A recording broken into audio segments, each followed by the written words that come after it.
Hello everyone, welcome to Evoke Learning. आज की video में हम micro organisms friend and foe chapter को कंटिन्यू करेंगे। लास्ट वीडियो में हमने फ्रेंडली माइक्रोब्स के बारे में पढ़ा था कि किस तरीके से कमर्शियल यूज़ में हमारी हेल्प करते हैं, बेकिंग इंडस्ट्री में, मेडिसिन बनाने में हमारी हेल्प करते हैं, इन्वायरमेंट को क्लीन करने में फ्रेंडली माइक्रोब्स हमारी हेल्प करते हैं। पर कुछ हार्मफुल माइक्रो ऑर्गेनिजम्स भी होते हैं जो डिजीज़ेज स्प्रेड करते हैं, तो आज हम उनके बारे में पढ़ेंगे। चलिए स्टार्ट करते हैं।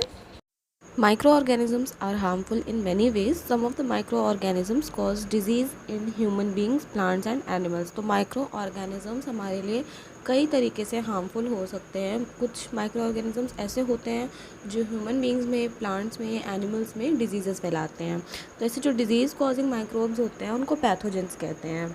Some microorganisms spoil food, clothing and leather. Let us study more about their harmful activities.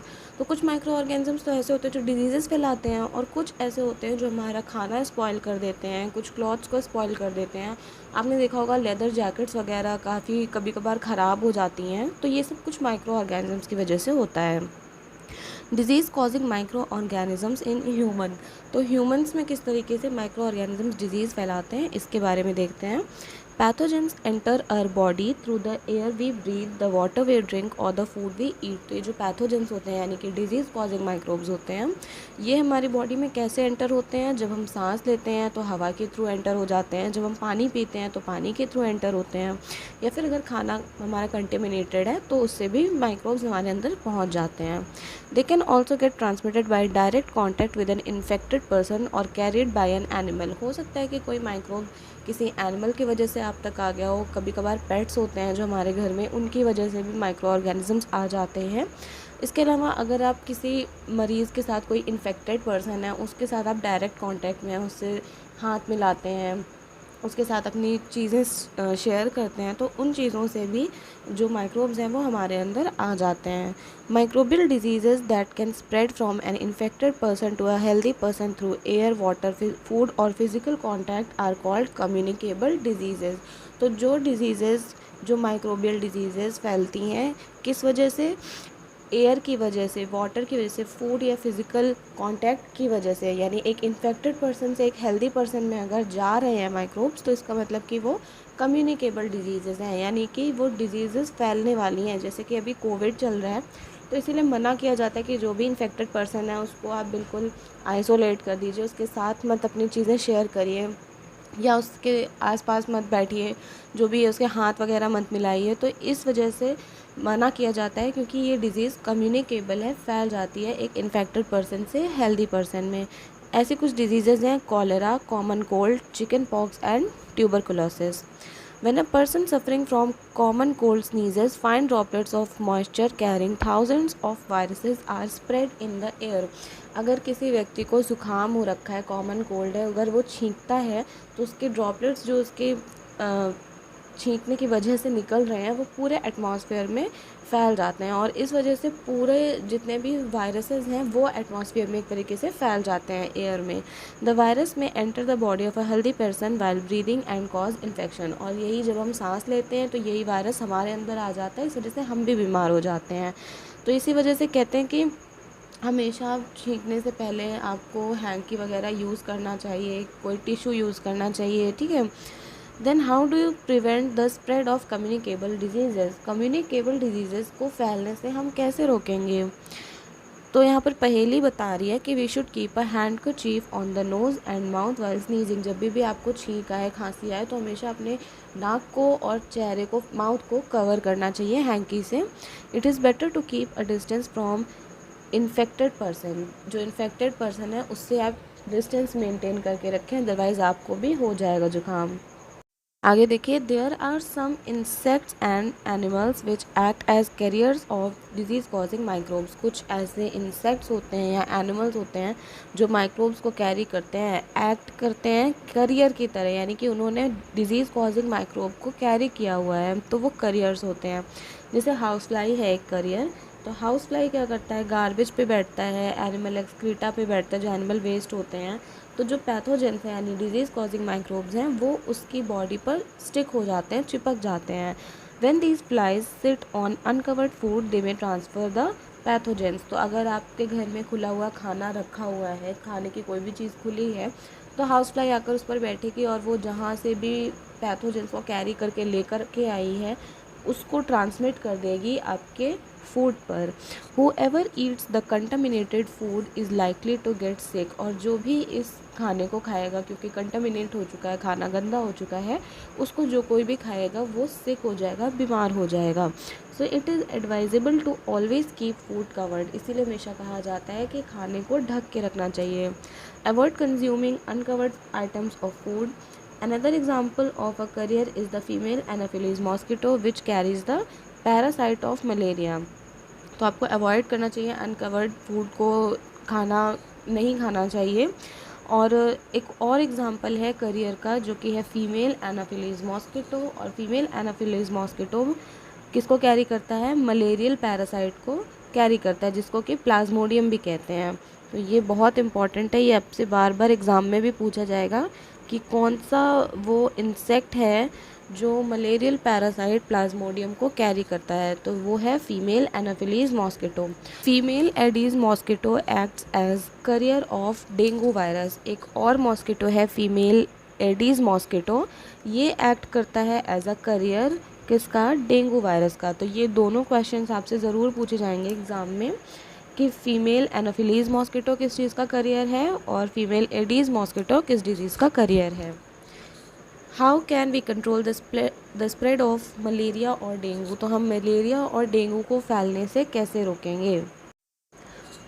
Y does the teacher keep telling us not to let water collect anywhere in the neighbourhood. तो ये पहेली की teacher उसको बोलती रहती हैं कि अपने आसपास के एरियाज़ में, नेबरहुड में अपने, आप कहीं पर भी पानी को कलेक्ट मत होने दीजिए, पानी इकट्ठा मत होने दीजिए। तो टीचर ऐसा क्यों बोल रहे हैं, क्यों मना कर रहे हैं कि पानी इकट्ठा ना होने दिया जाए? तो all mosquitoes breed in water. ठीक है, जितने भी ये मॉस्किटोज़ हैं ये सब ब्रीड करते हैं वाटर में, यानी कि जो एग्स वगैरह ले करते हैं मॉस्किटो वो पानी में ही करते हैं। Hence one should not let water collect anywhere in coolers, tyres, flower pot etcetera. तो अगर आपके घर में कूलर में कभी कभार पानी भरा रह जाता है, लोग साफ़ नहीं करते हैं, तो उस वजह से भी मॉस्किटोज़ उसमें पनपने लगते हैं। तो बहुत ज़रूरी है कि चीज़ों को साफ़ रखा जाए, पानी को कलेक्ट ना होने दिया जाए कहीं पर भी। फ्लावर पॉट में पानी आप चेंज करते रहिए। By keeping the surroundings clean and dry, we can prevent mosquitoes from breeding। तो मॉस्किटोज़ की ब्रीडिंग को प्रिवेंट करने के लिए आपको अपने आसपास सफाई रखनी चाहिए, ड्राई होना चाहिए, ऐसा नहीं कि पानी भरा हुआ है तो गंदगी जहाँ पर भी होगी वहाँ पर मॉस्किटोज़ ब्रीड करेंगे। Try to make a list of measures which help to avoid the spread of malaria. तो कुछ ऐसे मेजर्स की, प्रिवेंटिव मेजर्स की आपको लिस्ट बनानी है जिससे कि आप मलेरिया को फैलने से रोक सकें। आगे देखते हैं, यहाँ पर कुछ कॉमन डिजीज़ेस दी हुई हैं। ठीक है, जिसके कॉजेटिव माइक्रो ऑर्गेनिज्म, यानी कि किन माइक्रोब्स की वजह से डिजीज़ेस होती हैं, मोड ऑफ ट्रांसमिशन क्या है। तो यहाँ पर बैक्टीरिया से होने वाली डिजीज़ है ट्यूबरकुलोसिस, जो एयर से फैलता है। मीज़ल्स वायरस से फैलता है। चिकन पॉक्स वायरस से फैलता है। पोलियो भी वायरस से है। मोड ऑफ ट्रांसमिशन ज़्यादातर सबका एयर ही है। और इसके प्रिवेंटिव मेजर्स हैं, keep the patient in complete isolation, keep the personal belongings of the patient away from those of the others, vaccination to be given at suitable age। तो patient को इसके लिए आइसोलेट करके रखना चाहिए और उसकी जो भी बिलोंगिंग्स हैं, उसकी जो पर्सनल चीज़ें हैं जैसे टॉवल वगैरह है, उसके बर्तन हैं, तो उन चीज़ों को अलग कर देना चाहिए दूसरों से। और वैक्सीनेशन जो भी सूटेबल एज है उस पर लगवाना चाहिए। कॉलरा, टाइफाइड या बैक्टीरियल डिजीज़ेज़ हैं, वाटर से फैलती हैं, तो इसके लिए पर्सनल हाइजीन बना के रखना चाहिए। साफ़ सफाई का बहुत ज़्यादा ध्यान रखना चाहिए। प्रॉपरली कुक्ड फूड आपको खाना चाहिए। ड्रिंकिंग वाटर आपको बॉयल करके पीना चाहिए। और वैक्सीनेशन, हेपेटाइटिस ए ये वायरल डिजीज़ है, इसके लिए बॉयल्ड वाटर पीना चाहिए और वैक्सीनेशन। मलेरिया मॉस्किटो से फैलता है। Use mosquito net and repellents, spray insecticides and control breeding of mosquitoes by not allowing water to collect in the surroundings। यानी कि मॉस्किटो नेट जो मच्छरदानी वगैरह होती है उसको आप यूज़ करिए, इंसेक्टिसाइड स्प्रे करिए। और मॉस्किटोज़ की ब्रीडिंग को कंट्रोल करने के लिए सबसे बेस्ट जो सोल्यूशन है वो यही है कि अपने आसपास में आप गंदा पानी जमा ना होने दें। आगे देखते हैं, some of the common diseases affecting humans, their mode of transmission. तो हाँ, ये हमने टेबल में देख लिया। Disease causing micro organisms in animals. तो एनिमल्स में किस तरीके से डिजीज़ होती हैं, माइक्रो ऑर्गेनिजम्स कैसे डिजीज़ फैलाते हैं, उसको देख लेते हैं। Several micro organisms not only cause disease in humans and plants but also in other animals. तो कुछ माइक्रो ऑर्गेनिजम्स ना सिर्फ प्लांट्स और ह्यूमंस में ही डिजीज़ फैलाते हैं बल्कि एनिमल्स में भी फैलाते हैं। जैसे कि एक एग्जांपल है एंथ्रेक्स। ये एंथ्रेक्स जो डिज़ीज़ है ये ह्यूमंस में भी होती है और कैटल में भी होती है, और इसको बैक्टीरिया फैलाता है इस डिज़ीज़ को।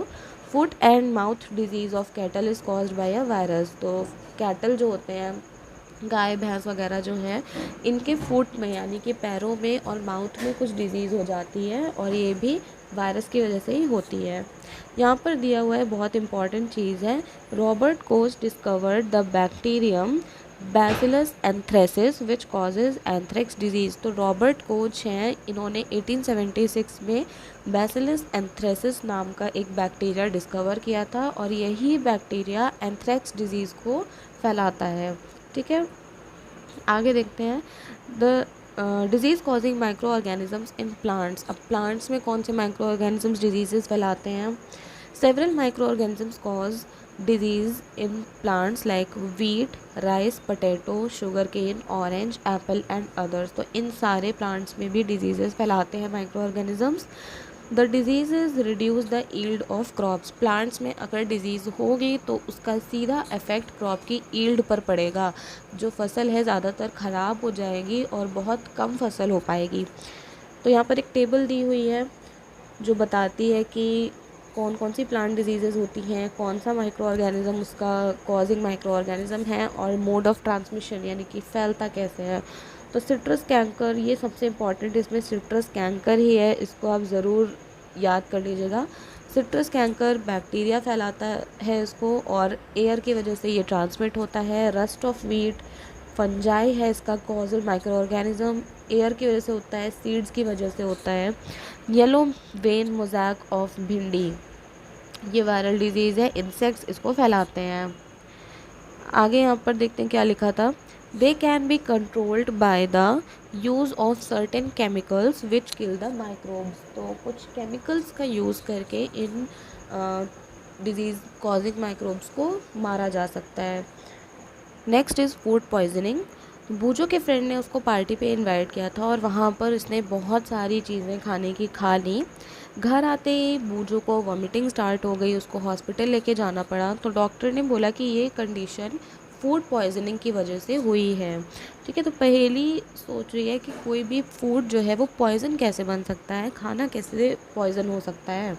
Food poisoning could be due to the consumption of food spoiled by some micro organisms. हमने पढ़ा कि माइक्रो ऑर्गेनिजम्स हमारे फूड को स्पॉइल कर देते हैं।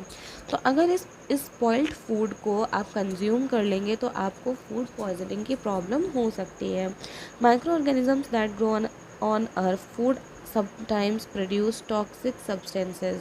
तो अगर हमारे फूड पे जो माइक्रो ऑर्गेनिजम्स ग्रो कर रहे हैं वो टॉक्सिक सब्सटेंसेज प्रोड्यूस करने लगते हैं।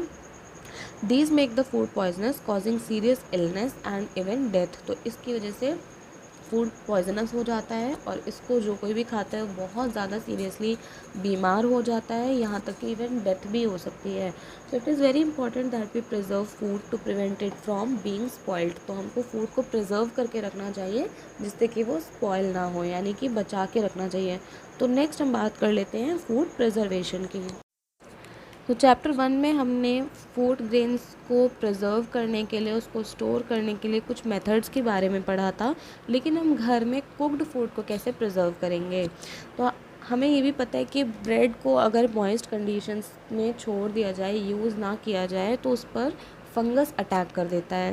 तो इस तरीके से माइक्रो ऑर्गेनिजम्स हमारे फूड को स्पॉइल कर देते हैं, और स्पॉइल्ड फूड जो है, ख़राब खाना है, उससे बैड स्मेल आती है, उसका टेस्ट भी बहुत ज़्यादा गंदा हो जाता है, कलर भी इवन खाने का चेंज हो जाता है। Is spoiling food a chemical reaction. तो केमिकल और फिज़िकल रिएक्शन के बारे में आपने पढ़ा होगा। तो फूड का स्पॉइल होना एक केमिकल रिएक्शन ही है, क्योंकि अगर एक बार फूड स्पॉइल हो गया तो उसको आप वापस सही नहीं कर सकते हैं, इसीलिए spoiling of food chemical reaction है। Paheli bought some mangoes but she could not eat them for a few days. पहले कुछ मैंगोज खरीद करके लाई पर काफ़ी टाइम तक वो काफ़ी दिनों तक उसको खा नहीं पाई।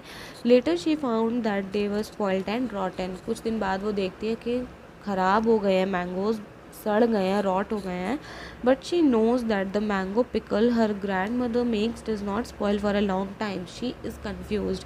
तो वो कह रही है कि जब मेरी ग्रैंड मदर इस मैंगो से पिकल्स बनाती हैं, अचार बनाती हैं, तो वो तो नहीं ख़राब होता, वो नहीं स्पॉइल होता, तो मेरा मैंगोज़ लाए हुए ये कैसे ख़राब हो गए। तो इस बारे में वो बहुत ज़्यादा कन्फ्यूज्ड है। Let us study the common methods of preserving food in our homes. We have to save it from the attack of microorganisms. तो घर में हम किस तरीके से चीज़ों को बचाते हैं माइक्रो ऑर्गेनिज्म से, किस तरीके से फूड को प्रिजर्व करते हैं, इसको देखते हैं। Chemical method.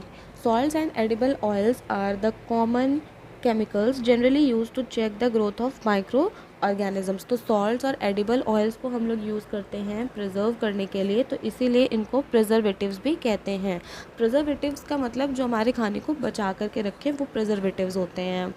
तो सॉल्ट और एडिबल ऑयल्स को यूज़ किया जा सकता है। वी ऐड सॉल्ट और acid preservatives to pickle to prevent the attack of microbes. तो पिकल्स में यानी अचार में हम सॉल्ट और एसिड प्रिजर्वेटिव्स जैसे विनेगर वगैरह का यूज़ करते हैं ताकि पिकल्स को हम माइक्रोब्स के अटैक से बचा सकें। Sodium benzoate and sodium metabisulphide, ये दो इम्पॉर्टेंट केमिकल्स हैं, बहुत ही इंपॉर्टेंट प्रिजर्वेटिव्स हैं जिनका यूज़ किया जाता है। इनको जैम्स में और स्क्वैशेस वगैरह में यूज़ किया जाता है। स्क्वैशेस जो होता है लिक्विड फॉर्म में होते हैं, जूस टाइप का बनाने के लिए यूज़ होता है, तो इनको स्पॉइल होने से बचाने के लिए इसमें सोडियम बेंजोएट और सोडियम मेटाबाइसल्फाइड का यूज़ किया जाता है। आगे है प्रिजर्वेशन बाय कॉमन सॉल्ट। जो कॉमन सॉल्ट है उससे कैसे बचा सकते हैं खाने को। Common salt has been use to preserve meat and fish for ages. Meat और फिश को बचाने के लिए कॉमन सॉल्ट का बहुत टाइम से यूज़ होता आ रहा है।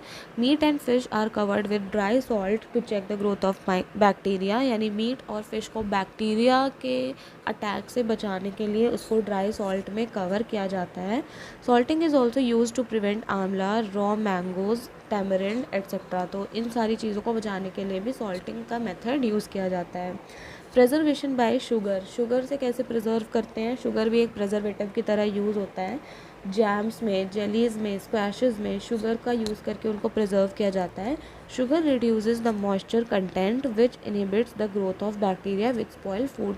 शुगर कैसे काम करता है, मॉइस्चर कंटेंट को कम कर देता है किसी भी फूड आइटम में, और मॉइस्चर सबसे बड़ा फैक्टर होता है किसी भी माइक्रोब के ग्रो करने के लिए, और फूड को स्पॉइल कर देते हैं मॉइस्चर के प्रेजेंस में। तो इसीलिए शुगर का यूज़ करते हैं क्योंकि मॉइस्चर को वो रिमूव करता है। Next is preservation by oil and vinegar. Oil और विनेगर से कैसे करते हैं preservation. Use of oil and vinegar prevents spoilage of pickles because bacteria can not live in such an environment. ये एक ऐसा एनवायरनमेंट है जो ऑयल और विनेगर जो एनवायरनमेंट बना देते हैं, इसमें बैक्टीरियाज ग्रो नहीं कर सकते हैं, इसीलिए पिकल्स को बचाने के लिए ऑयल और विनेगर का यूज़ करते हैं। Vegetables, fruits, fish and meat are often preserved by this method. इन्हीं मेथड से वेजिटेबल्स, फ्रूट्स, फिश और मीट को भी प्रिजर्व किया जाता है। Heat and cold treatments. You must have observed your mother boiling milk before it is stored और used. तो मिल्क को यूज़ करने से पहले या स्टोर करने से पहले आपने ऑब्ज़र्व किया होगा कि उसको पहले बॉईल किया जाता है। Boiling kills many micro organisms. Boil करने से फूड आइटम को काफ़ी सारे माइक्रोब्स मर जाते हैं। Similarly we keep our food in the refrigerator. इसी तरह हम लोग रेफ्रिजरेटर में भी अपना फूड स्टोर करते हैं क्योंकि लो टेम्परेचर पर माइक्रोब्स की ग्रोथ नहीं होती है। अब बूझो पूछ रहा है कि जो पैकेट्स में मिल्क आता है वो क्यों नहीं ख़राब होता है। तो इसकी मदर ने इसको बताया कि वो मिल्क पास्चराइज्ड होता है, इसलिए वो मिल्क स्पॉइल नहीं होता है। तो बूझो पूछ रहा है कि पास्चराइजेशन क्या होता है। Pasteurized milk can be consumed without boiling as it is free from harmful microbes. जो पास्चराइज्ड मिल्क आता है, आपने देखा होगा जो पैकेट वाला दूध आता है उसमें लिखा होता है ऊपर पास्चराइज्ड मिल्क। तो पास्चराइज्ड मिल्क को आप बिना बॉयल किए भी यूज़ कर सकते हैं क्योंकि इसमें हार्मफुल माइक्रोब्स नहीं होते हैं। इस मिल्क को 70 डिग्री सेल्सियस पर 15 से 30 सेकंड के लिए हीट किया जाता है और फिर सडनली उसको चिल करके स्टोर कर देते हैं। तो ऐसा करने से माइक्रोब्स की ग्रोथ रुक जाती है, क्योंकि पहले एकदम से उसको बॉईल किया और उसके बाद तुरंत ही उसको ठंडे टेम्परेचर में रख दिया, तो इन दोनों ही टेम्परेचर्स पर माइक्रोब्स की ग्रोथ नहीं हो पाएगी। This process was discovered by Louis Pasteur, it is called pasteurisation. तो लुइस पास्चर नाम के व्यक्ति ने इसको डिस्कवर किया था। ये बहुत इंपॉर्टेंट है, आपके एग्ज़ाम में पूछेगा कि पास्चराइजेशन को किसने डिस्कवर किया था। तो पास्चराइजेशन का प्रोसेस लुइस पास्चर ने डिस्कवर किया था, इसीलिए इसको पास्चराइजेशन कहते हैं। Next is storage and packing. These days, dry fruits and even vegetables are sold in sealed airtight packets to prevent the attack of microbes. क्योंकि हमने पढ़ा है कि एयर में काफ़ी सारे माइक्रोब्स होते हैं, जब हम ब्रीथ करते हैं तो हमारे अंदर चले जाते हैं। तो इन दिनों क्या हो रहा है, जो ड्राई फ्रूट्स वगैरह आते हैं, यहाँ तक कि वेजिटेबल्स को भी एयर टाइट पैकेट्स में सील करके तब उसको सेल किया जाता है मार्केट में। तो स्टोर करने से, इस तरीके से पैक करने से भी माइक्रोब्स की ग्रोथ नहीं हो पाती है। नाइट्रोजन फिक्सेशन, ये बहुत ज़्यादा इम्पॉर्टेंट टॉपिक है, इसको बहुत ज़्यादा ध्यान से आप पढ़िएगा। राइजोबियम बैक्टीरिया के बारे में क्लास 6 और 7 में आपने ऑलरेडी पढ़ रखा है। It is involved in the fixation of nitrogen in leguminous plants या पल्सेस। जो लेग्यूमिनस प्लांट्स होते हैं, जो फलियों वाले प्लांट होते हैं, इनमें नाइट्रोजन फिक्सेशन के काम में इन्वॉल्व होता है rhizobium. Recall that rhizobium lives in the root nodules of leguminous plants, जैसे कि मटर है, सेम है, बीन्स हैं, इनके पौधों में लेग्यूमिनस प्लांट्स के रूट नोड्यूल्स में राइजोबियम प्रेजेंट होता है। जो रूट्स होती हैं उनकी गांठों में पाया जाता है rhizobium, with which it has a symbiotic relationship, यानी इन प्लांट्स के साथ वो सिम्बायोटिक रिलेशनशिप में रह रहा होता है। सिम्बायोटिक रिलेशनशिप एक ऐसा रिलेशनशिप होता है जिसमें दो स्पीशीज़ साथ में रह रही होती हैं, या तो दोनों को फ़ायदा हो रहा होता है या तो सिर्फ एक को फ़ायदा हो रहा होता है। Sometimes nitrogen gets fixed through the action of lightning. क्या होता है कि कभी कभी लाइटनिंग की प्रोसेस की वजह से नाइट्रोजन फिक्सेशन हो जाता है, क्योंकि जो एटमॉस्फेयर में नाइट्रोजन है वो ब्रेक हो जाता है नाइट्रोजन के कंपाउंड्स में, और ऑक्सीजन के साथ मिलकर ऑक्साइड्स बनाता है नाइट्रोजन के। तो इस तरीके से भी नीड पूरी हो जाती है नाइट्रोजन की। But you know that the amount of nitrogen in the atmosphere remains constant, यानी कि एटमॉस्फेयर में नाइट्रोजन का जो परसेंटेज है वो कांस्टेंट रहता है, बराबर रहता है। ऐसा नहीं कि अगर नाइट्रोजन फिक्सेशन होने लगा है, लाइटनिंग की वजह से नाइट्रोजन ब्रेक हो गए हैं ऑक्साइड्स में, तो ऐसा नहीं है कि एटमॉस्फेयर में नाइट्रोजन की कमी हो जाती है। नाइट्रोजन 78% ही बना रहता है। तो ऐसा क्यों होता है, इसके बारे में देखते हैं। नाइट्रोजन साइकिल, ये बहुत ज़्यादा इम्पॉर्टेंट है। और एटमॉस्फेयर है 78% नाइट्रोजन गैस, हमारे एटमॉस्फेयर में 78% नाइट्रोजन प्रेजेंट है। नाइट्रोजन बहुत ज़्यादा इंपॉर्टेंट होती है लिविंग ऑर्गेनिजम्स में, क्योंकि proteins, chlorophyll, nucleic acids, vitamins, इनमें नाइट्रोजन का कुछ पार्ट होता है। The atmospheric nitrogen can not be taken directly by plants and animals. इसको हमने ऑलरेडी पढ़ा था कि जो एटमॉस्फेरिक नाइट्रोजन है उनको प्लांट्स डायरेक्टली नहीं ले पाते हैं।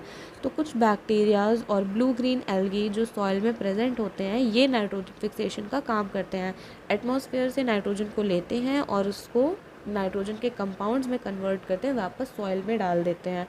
Once nitrogen is converted into these usable compounds, it can be utilised by plants from the soil through their root system. तो एक बार जब नाइट्रोजन कन्वर्ट हो जाता है यूजेबल कंपाउंड्स में और सॉइल में पहुंच जाता है, तो प्लांट्स इनको अपनी रूट्स के थ्रू यूटिलाइज करना स्टार्ट कर देते हैं। Nitrogen is then use for the synthesis of plant proteins. फिर नाइट्रोजन का यूज़ किस में किया जाता है, प्लांट प्रोटीन्स की सिंथेसिस में। प्लांट प्रोटीन्स बनाए जाते हैं और कुछ और अदर कंपाउंड्स भी बनाए जाते हैं। Animals feeding on plants get these proteins and other nitrogen compounds. और जो एनिमल्स इन प्लांट्स पर फीड कर रहे होते हैं, इन प्लांट्स को खाते हैं, उनके अंदर भी प्रोटीन की कमी पूरी होती है, नाइट्रोजनस कंपाउंड्स उनको भी मिलते हैं। जब ये प्लांट्स या एनिमल्स मर जाते हैं, डेड हो जाते हैं, तो जो भी सॉइल में बैक्टीरिया या फंजाई वगैरह प्रेजेंट हैं, वो इन नाइट्रोजनस वेस्ट को नाइट्रोजनस कंपाउंड्स में बदल देते हैं, जिससे कि प्लांट्स उनको दोबारा से रीयूज़ कर सके। कोई भी चीज़ वेस्ट नहीं होती है, ये नाइट्रोजनस वेस्ट थे, इनको दोबारा से यूज़ करने के लिए नाइट्रोजनस कंपाउंड्स में कन्वर्ट कर दिया जाता है। Certain other bacteria convert some part of them to nitrogen gas which goes back into the atmosphere. अब कुछ बैक्टीरियाज और फंजाई क्या कर रहे हैं कि नाइट्रोजनस वेस्ट को कंपाउंड में बदल रहे हैं, लेकिन कुछ बैक्टीरियाज ऐसे भी प्रेजेंट हैं जो उस डेड प्लांट या डेड एनिमल्स से नाइट्रोजन गैस बना रहे हैं और वो गैस वापस एटमॉस्फेयर में चली जाती है। एज अ रिज़ल्ट क्या होता है कि जो परसेंटेज है नाइट्रोजन का हमारे एटमॉस्फेयर में वो कांस्टेंट ही बना रहता है। 78% है तो 78% ही रहता है। ऐसा नहीं है कि वो कम होकर 70% 60% पहुँच जाए, ऐसा नहीं है, वो कांस्टेंट ही रहता है। तो इस तरीके से नाइट्रोजन साइकिल काम करती है। यहाँ पर आप देख सकते हैं एटमॉस्फेरिक नाइट्रोजन है, फिर नाइट्रोजन फिक्सिंग बैक्टीरिया ने इस पर काम किया, नाइट्रोजन इस कंपाउंड्स में कन्वर्ट हो गया। तो ये सारी बहुत ही इम्पॉर्टेंट पूरी ये साइकिल है, इसको आप देख लीजिएगा। बहुत ज़्यादा इसको एग्ज़ाम में पूछा जाता है और ये आपको बनाने के लिए, ड्रॉ करने के लिए आता है। तो इसी के साथ ये चैप्टर ख़त्म हो गया है और आई होप आपको समझ में आया हो। अगर आपके कोई भी डाउट्स हो इस चैप्टर से रिलेटेड तो प्लीज़ कमेंट सेक्शन में मेंशन करिएगा। वीडियो पसंद आई हो तो लाइक करिएगा, अपने फ्रेंड्स के साथ में ज़्यादा से ज़्यादा शेयर करिए और अगर आप चैनल पर नए हैं तो प्लीज़ मेक श्योर कि आप चैनल को सब्सक्राइब कर लें और नोटिफिकेशन बेल को प्रेस कर दें। हम लोग मिलते हैं नेक्स्ट वीडियो में और नेक्स्ट वीडियो में मैं इसके चैप्टर के एक्सरसाइजेज आपको करवाऊँगी। So thanks for watching and take care.